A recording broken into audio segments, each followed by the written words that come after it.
आज की कहानी है दो क्लासमेट्स की जो एक दूसरे को बिल्कुल पसंद नहीं करते थे, लेकिन हालातों ने उन्हें एक ऐसी जगह पर ला के रख दिया जहाँ पर सरवाइव करना भी बहुत मुश्किल था और वो महीनों तक एक आइलैंड पर एक दूसरे के साथ फंसे रहे। उसके बाद वो उस आइलैंड पर कैसे सरवाइव करते हैं और एक दूसरे के साथ किया कांड करते हैं, देखेंगे हम आज की इस पूरी कहानी में। सो हेलो दोस्तों, मेरा नाम है इशिता और आज की कहानी शुरू होती है हमें एमा नाम की एक खूबसूरत लड़की को दिखाते हुए जो सुबह जल्दी उठकर अपने स्कूल जाने के लिए तैयार होती है। एमा अपनी स्कूल में एक बहुत ही अच्छी और फेमस स्टूडेंट है जिसके बहुत सारे फ्रेंड्स हैं। दूसरी तरफ हम डीन को देखते हैं जो एमा की तुलना में बहुत ही आलसी लड़का है और वो सुबह लेट करके उठता है और सीधे बाथरूम में जाकर ब्रश करने के बाद तुरंत आकर वीडियो गेम खेलने बैठ जाता है। तो उसके पिता जैक उसे कहते हैं कि तुम स्कूल के लिए लेट हो जाओगे। वहीं हम एमा और उसकी छोटी बहन स्टेसी को देखते हैं जिनको उनकी माँ बारबरा स्कूल छोड़ने आती है। उसके बाद एमा स्कूल में पहुंचकर अपने बेस्ट फ्रेंड लिजी से मिलती है और जब वो बातें कर रहे थे तभी स्टीफन नाम का एक स्टूडेंट आकर एमा को हाई कहता है और ये देखकर लिजी एमा को चिढ़ाने लगती है। अब उसी दिन क्लास में मिस्टर क्रिश्चियनसेन जो उनके टीचर हैं, वो बताते हैं कि बस अगली सुबह ठीक 7 बजे ट्रिनिडाड आइलैंड के ट्रिप के लिए निकलेगी और वो आगे बता ही रहे होते हैं कि एमा क्लास में लेट पहुंचती है और डीन भी पीछे से आकर एमा से टकरा जाता है और उसे सॉरी शहजादी कहता है। इसके बाद जब मिस्टर क्रिश्चियनसेन ट्रिप के बारे में और जानकारी दे रहे थे तभी लिजी एमा से कहती है कि डीन भी ट्रिप पर जा रहा है अपने पिता के पैसों की वजह से और फिर वो डीन को देखकर मुंह बनाती है। अब लंच के समय लिजी अपने दोस्तों को एमा और स्टीफन के बीच सुबह जो हुआ वो बताती है और कहती है कि ट्रिप में जाकर हमारे पास 1 हफ्ता होगा अपना जादू चलाकर एमा को स्टीफन के साथ एक्शन कराने के लिए। पर एमा कहती है कि हमें ये सब छोड़कर ट्रिप पर ध्यान देना चाहिए। अब सभी जब बातें कर रहे थे तभी एमा की नजर डीन पर पड़ती है जो चाकू से सेब काट रहा था। अब थोड़ी देर में मिस कोलियर जो एक टीचर है वो डीन के पास आकर उसे स्कूल में चाकू लेकर आने के लिए डांटती है और फिर उसे प्रिंसिपल के ऑफिस में ले जाती है। फिर लिजी अपने दोस्तों से कहती है कि एमा को डीन जैसे लड़कों के साथ नहीं रहना चाहिए जब स्कूल का एक हॉट लड़का एमा को पसंद करता है। अब अगले दिन सुबह एमा तैयार होती है ट्रिप के लिए और अपने माँ बारबरा और पिता फिल को थैंक यू कहती है उसे ट्रिप पर जाने देने के लिए। दूसरी तरफ डीन ट्रिप पर नहीं जाना चाहता तो उसके पिता जैक उसे कहते हैं कि उसके स्कूल के नियम को तोड़ने के बाद भी उन्होंने कितनी मेहनत की उसे ट्रिप पर जगह दिलाने के लिए, जिसके बाद वो जाने के लिए मान जाता है। अब आगे हम देखते हैं कि मिस्टर क्रिश्चियनसेन सबको बस में चढ़ने के लिए कहते हैं। अब बस में चढ़ते वक्त स्टीफन एमा से पूछता है कि कैसी हो एमा, जिससे लिजी एमा को फिर से चिढ़ाती है पर एमा उस पे ध्यान नहीं देती। अब कुछ समय के अंदर वो ट्रिनिडाड आइलैंड पहुंच जाते हैं और बस से उतरते समय मिस कोलियर सबसे कहती है कि सब कुछ देर पूल में एंजॉय कर सकते हैं पर डिनर से पहले सबको आ जाना है और अगले दिन से प्रोग्राम शुरू करेंगे।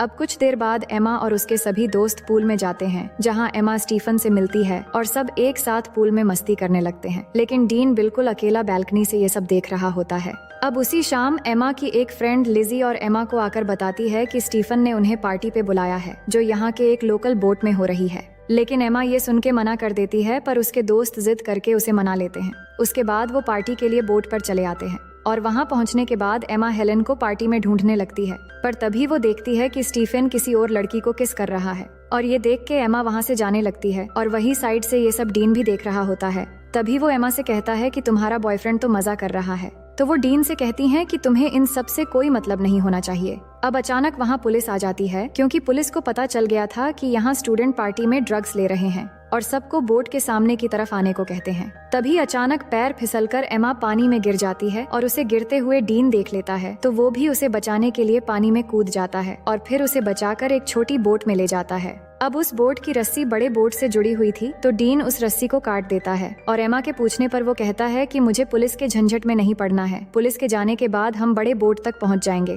लेकिन थोड़ी ही समय के अंदर वो बोट उनसे काफी दूर चला जाता है और तभी वहाँ पर तूफान शुरू होने वाला होता है, लेकिन डीन देखता है कि इसमें तो मोटर ही नहीं है। तभी उनके सामने से अचानक एक बड़ी सी लहर आती है और दोनों कस के बोट को पकड़ लेते हैं। इसके बाद सुबह हो जाती है और दोनों लहरों की वजह से बोट के साथ अरेबियन सागर में पहुंच गए थे। डीन का फोन भीग चुका था तो वो एमा को उसका फोन देने को कहता है पर एमा के फोन में नेटवर्क नहीं आ रहा था। फिर एमा डीन से कहती है कि हमें पार्टी बोट का पीछा करना चाहिए था तो डीन कहता है कि चिंता मत करो, कोई ना कोई हमें लेने आ जाएगा। वो बात ही कर रहे थे तभी अचानक एमा को थोड़ी दूरी पर एक आइलैंड नजर आती है जिसके बाद डीन बोट को उस आइलैंड की तरफ ले जाने लगता है और बहुत मुश्किलों के बाद दोनों उस आइलैंड पर पहुंच जाते हैं। और वहां पहुंच के एमा फिर से फोन के नेटवर्क को देखती है, पर वहां भी कोई नेटवर्क नहीं मिलता। फिर डीन को उस बोट पे एक फ्लेयर गन मिलती है, तो वो उसे ले लेता है और फिर दोनों आगे बढ़ने लगते हैं इस उम्मीद में कि आगे जाने पर उन्हें कोई मदद मिल जाएगा। दूसरी तरफ होटल में पिछले रात की पार्टी की वजह से मिस्टर क्रिश्चियनसेन ट्रिप को कैंसिल कर देते हैं। तभी लिजी मिस कोलियर से कहती हैं कि एमा होटल वापस नहीं आई है और उसे लगा कि शायद एमा कल रात किसी और के साथ थी, इसलिए उसने किसी को नहीं बताया। और वो बताती है कि उसने एमा को आखिरी बार पार्टी बोट पर देखा था। इसके बाद मिस्टर क्रिश्चियनसेन सबकी अटेंडेंस लेते हैं, तो उन्हें पता चलता है कि डीन भी यहाँ मौजूद नहीं है। अब इससे इनको पता चल जाता है कि डीन और एमा दोनों ग्रुप से मिसिंग हैं। उसके बाद पुलिस आकर एमा के दोस्तों से पूछताछ करते हैं, तो मिस कोलियर पुलिस से पूछती है कि क्या उन्हें ढूंढने का कोई तरीका है। तो पुलिस कहते हैं कि ऐसे केस अक्सर होते रहते हैं, शायद वो खुद से ही वापस आ जाए, लेकिन अगर वो समुद्र में कहीं फंस गए हो तो दोनों को ढूंढना थोड़ा मुश्किल हो सकता है। और ये बात जब डीन के पिता को पता लगता है कि उनका बेटा खो गया है, तो ये सुनकर वो तुरंत स्कूल जाते हैं और वहाँ एमा की माँ बारबरा से मिलते हैं। और उसी समय फिल भी वहाँ आ जाता है और यहाँ सब परेशान होकर प्रिंसिपल से दोनों बच्चों के खोने के बारे में पूछने लगते हैं, पर प्रिंसिपल ठीक से कोई जवाब नहीं दे पाते, जिसके बाद वो तीनों वहाँ से चले जाते हैं। वहीं एमा और डीन आगे बढ़ रहे थे और कुछ दूर चलने के बाद उन्हें जंगल के अंदर एक खूबसूरत वाटरफॉल दिखाई देता है। डीन को ये बहुत अच्छा लगता है, तो वो एमा को उसका एक तस्वीर लेने के लिए कहता है, पर एमा उसे मना कर देती है। वो कहती है कि हम यहाँ फंसे हुए हैं और तुम्हें यहाँ अच्छा लग रहा है। मुझे इस ट्रिप में प्रोजेक्ट के लिए अच्छे मार्क चाहिए थे। मुझे आगे प्रिंसटन यूनिवर्सिटी में पढ़ना है। अगर हम जल्द से जल्द यहाँ से नहीं निकल पाए तो सब बर्बाद हो जाएगा। इसके बाद वो आगे बढ़ते हैं और कुछ घंटे बाद वो दोनों इस आइलैंड के बिल्कुल किनारे पे आ जाते हैं, पर अब तक यहाँ उन्हें ना कोई रास्ता मिला था और ना ही कोई मदद। ये देख के वो वापस बोट की तरफ जाने का सोचते हैं। उसके बाद वो दोनों वापस बोट की तरफ जाते हैं और जाकर देखते हैं कि किनारे में उनकी बोट नहीं है। समुद्र की लहर बोट को कहीं ले गया था और अब सिर्फ उन्हें वहाँ एक लाइफ जैकेट मिलता है। फिर आगे हम देखते हैं कि वो पूरा दिन चलते चलते थक चुके थे और सूरज भी डूब जाता है। इसके बाद डीन आग जलाता है और दोनों यहीं पर आज रात रुकने का फैसला करते हैं। डीन देखता है कि एमा को ठंड लग रही है, तो वो एमा को अपनी शर्ट उतार कर दे देता है। फिर दोनों बातें करने लगते हैं कि कल तक शायद हमारे पेरेंट्स हमें ढूंढ कर निकाल लेंगे। अब आगे हम देखते हैं कि सुबह हो जाती है और डीन जागकर देखता है कि एमा यहाँ नहीं है, तो वो उसे ढूंढते हुए जाकर देखता है कि एमा समुद्र के किनारे पर SOS लिख रही है। तो वो पूछता है कि तुम क्या कर रही हो, तो वो कहती है जान बचाने की कोशिश कर रही हूँ और हमें पीने के लिए पानी ढूंढना होगा। उसके बाद डीन स्विमिंग करने चला जाता है और एमा उसे देखने लगती है। दूसरी तरफ होटल में मिस्टर क्रिश्चियनसेन एमा और डीन के बारे में उनके पेरेंट्स को बताते हैं कि पुलिस उन्हें ढूंढ रहे हैं और पुलिस को एक छोटी बोट मिली है जिस पर शायद वो दोनों थे। फिर जैक कहते हैं कि अगर पुलिस कुछ कर नहीं पा रही है तो हम किसी प्राइवेट रेस्क्यू टीम को काम पर लगा सकते हैं, पर मिस्टर क्रिश्चियनसेन कहते हैं कि पुलिस अपना काम अच्छे से कर रही है और वो जल्द से जल्द बच्चों को ढूंढ निकाल लेंगे। वहीं हम देखते हैं कि एमा पीने के लिए पानी ले रही है, तभी उसे अजीब सा कुछ महसूस होने लगता है। उसे लग रहा होता है कि उसके आसपास कोई है और उसे देख रहा है, तो वो घबराकर वहाँ से चली आती है। इसके बाद दोनों मिलकर धूप से बचने के लिए पत्तों से एक छोटी सी झोपड़ी तैयार करते हैं और थोड़ी देर बाद एमा समुद्र के किनारे बड़ा करके SOS लिखती है ताकि रेस्क्यू टीम अगर यहाँ से गुजरे तो वो उन्हें मिल जाए। फिर दोनों को जो भी इस आइलैंड पे खाने लायक मिलता है वो ढूंढ के खाने लगते हैं और डीन को केले का एक पेड़ मिलता है, तो वो तोड़ के दोनों पेट भर के खाते हैं। अब इस आइलैंड में गर्मी बहुत होती है और एमा फुल पैंट नहीं पहन सकती और वो पैंटी पहनकर भी नहीं रह सकती, तो वो अपनी फुल पैंट को काट के शॉर्ट कर लेती है। इसके बाद एमा देखती है कि डीन उस झोपड़ी में आकर सो रहा है, तो वो भी उसके पास आकर सो जाती है। तभी अचानक डीन एमा की तरफ मुड़ता है और उस पर हाथ रख देता है, पर एमा को ये अच्छा लगता है और वो कुछ नहीं कहती। फिर अगले दिन जब एमा वाटरफॉल में नहा रही होती है, तब डीन आकर उससे सनस्क्रीन मांगता है, तो एमा डीन को कहती है कि मैं यहाँ नहा रही हूँ, तुम दूसरी तरफ जाओ। तो डीन कहता है कि तुम ही ने तो मुझे यहाँ पहरेदारी करने के लिए कहा है। ये सुन के एमा कहती है कि इस आइलैंड में कोई और भी है, इसलिए मैंने कहा था। उधर होटल में बारबरा एमा को लेकर बहुत परेशान थी और न्यूज में ये बताया जा रहा था कि एमा और डीन के गायब होने की केस अब ऑफिशियल हो गई है और अब पुलिस को लगता है कि वो दोनों मर चुके हैं और अब वो उनकी लाश ढूंढ रहे हैं। और फिल तैयार हो रहा था घर जाने के लिए, क्योंकि एमा की छोटी बहन स्टेसी घर में अकेली है, पर बारबरा अभी भी घबराई हुई है। तो फिल बारबरा से कहता है कि एमा मिल जाएगी और ये कह के वो उसे गले लगा लेता है। जिसके बाद अगले दिन जैक बारबरा के साथ हेलीकॉप्टर लेकर एमा और डीन को ढूंढने निकल पड़ता है और वही आइलैंड में थोड़ी देर के बाद रात होने वाली है। और एमा डीन को बता रही होती है कि वो अपने परिवार को बहुत याद कर रही है। तभी डीन को वहाँ पर किसी इंसान की खोपड़ी मिलती है, तो एमा उसे देखकर बहुत डर जाती है और कहती है कि ये भी हमारी तरह शायद यहाँ फंस गया होगा और इसकी ये हालत हो गई और अब हमारी हालत भी शायद इसी के जैसा हो जाएगा। पर डीन उसे कहता है कि ये शायद कोई मछुआरा या फिर कोई स्मगलर होगा जो यहाँ आकर मर गया था, लेकिन हमारे पीछे हमारे पेरेंट्स हैं और हम यहाँ अकेले नहीं हैं। और उसे विश्वास दिलाता है कि अगर हम एक दूसरे के साथ ऐसे ही देते रहेंगे तो हम यहाँ कभी नहीं मरेंगे और एक दिन हम जरूर घर वापस जाएंगे। और ये कहने के बाद वो एमा को किस करने लगता है। एमा पहली बार किसी को किस कर रही थी और उसे अच्छा भी लग रहा था और अब रात भी हो गई थी। फिर क्या होना था, डीन सारी हदें तोड़ देता है और आइलैंड में एक तूफान आता है और इस तूफान को एमा पहली बार एंजॉय करके बहुत खुश थी। फिर सुबह होने के बाद एमा जाग कर देखती है कि डीन यहाँ नहीं है, तो वो डीन को पुकारने लगती है पर वो उसे नहीं मिल रहा था। तो एमा बहुत घबरा जाती है और उसे ढूंढने के लिए जंगल में चली जाती है और थोड़ी दूर आगे जाकर वो देखती है कि डीन एक गड्ढा खोद रहा है। तो एमा को समझ नहीं आ रहा था कि डीन ये क्यों कर रहा है। तभी अचानक एमा गिर जाती है और उसे घुटने पर चोट लग जाती है, जिसके बाद डीन तुरंत उसकी चोट को ठीक करने लगता है और उसे कहता है कि तुम्हें कुछ नहीं होगा। फिर वो दोनों वाटरफॉल में नहाने लगते हैं